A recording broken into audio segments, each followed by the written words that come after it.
നമസ്കാരം. അപ്പോൾ ഞാൻ 24 ന്യൂസിന്റെ ഒരു സ്ഥിരം പ്രേക്ഷകനാണ്. രാവിലെ തന്നെ ന്യൂസ് വെച്ച് കഴിഞ്ഞപ്പോൾ കാണാൻ സാധിച്ചത് തീർച്ചയായിട്ടും ഒരു യുവാവിന്റെ പുറത്ത് സ്റ്റിച്ചിട്ടതിനകത്ത് ഗ്ലൗസ്, ഡോക്ടർ അല്ലെങ്കിൽ നേഴ്സ് യൂസ് ചെയ്യുന്ന ഗ്ലൗസും തുന്നി പിടിപ്പിച്ചിരിക്കുന്ന ഒരു കാഴ്ചയാണ്. അദ്ദേഹത്തിന്റെ ഇത്ര സ്റ്റിച്ചുകൾക്കിടയിൽ കുറെ ദിവസങ്ങൾക്ക് ശേഷം അദ്ദേഹത്തിന് ശരീരത്തിന് ബുദ്ധിമുട്ടുണ്ടായപ്പോൾ പുറം ഭാഗത്തു നിന്ന് ആ ഒരു സ്റ്റിച്ച് ഇങ്ങനെ അഴിച്ചു മാറ്റിയപ്പോൾ കാണാൻ സാധിച്ചിരിക്കുന്നത് ഗ്ലൗസ് കൂടി ആ ഒരു സ്റ്റിച്ചിനകത്ത് തുന്നി പിടിപ്പിച്ചിരിക്കുന്ന രീതിയിലാണ്. തീർച്ചയായിട്ടും ഒത്തിരി ദിവസങ്ങൾ അദ്ദേഹം വേദന കൊണ്ട് പൊളയുകയാണെന്നാണ് അദ്ദേഹം പറഞ്ഞത് വീഡിയോയിൽ.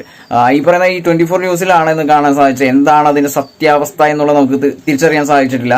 എന്നാലും ഇതിനു മുൻപും ഓപ്പറേഷൻസിന് യൂസ് ചെയ്യുന്ന കത്രിക പോലുള്ള ചെറിയ ആയുധങ്ങൾ തീർച്ചയായിട്ടും മറന്നു വെച്ച വാർത്തകളും, അതായത് ഓരോ അവയവത്തിന്റെ അകത്തും മറന്ന് തുന്നിച്ചേർത്ത വാർത്തകളും നമ്മൾ ഇതിനു മുൻപും കണ്ടിരുന്നതാണ്. തീർച്ചയായിട്ടും ഒരു ചിരി വരുമെങ്കിലും വളരെ വലിയൊരു സങ്കടം തന്നെയാണ് ഇതേപോലുള്ള ഡോക്ടേഴ്സും നഴ്സുമാരും എന്തിനാണ് ഇങ്ങനെ ചെയ്യുന്ന ജോലിക്കുള്ള ആത്മാർത്ഥത കാണിക്കാത്ത രീതിയിലാണോ? ഇതൊരു ജോലിയാണോ? ഇതൊരു ശുശ്രൂഷയല്ലേ?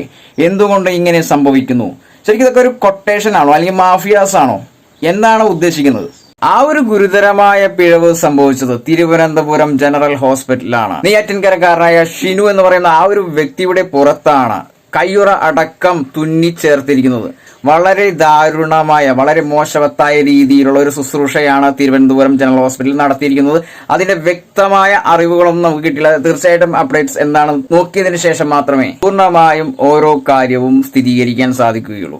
ശരിക്കും സാധാരണക്കാരായ രോഗികൾ എങ്ങനെ ഹോസ്പിറ്റലുകളിൽ ധൈര്യപൂർവ്വം ശുശ്രൂഷയ്ക്ക് വേണ്ടി ചെല്ലും എന്നുള്ളൊരു ക്വസ്റ്റ്യനാണ് ഇവിടെ തുറന്നു കാണിക്കുന്ന ഈ ഓരോ അവസ്ഥയും. ഒരു സാധാരണക്കാരന്റെ ജീവന് പൂർണ്ണമായ രീതിയിൽ പ്രാധാന്യം കൊടുക്കാതെ ചെയ്യുന്ന ഇതുപോലുള്ള ശസ്ത്രക്രിയക്കെതിരെയല്ല, ശുശ്രൂഷകന്മാർക്കെതിരെ പ്രതികരിക്കേണ്ട സമയം അതിക്രമിച്ചു കഴിഞ്ഞു.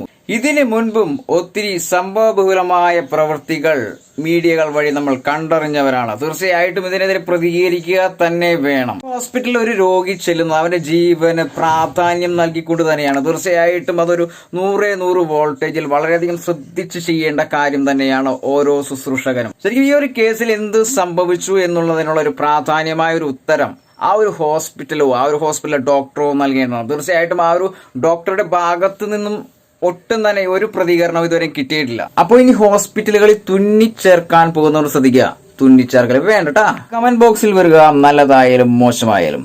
I am waiting.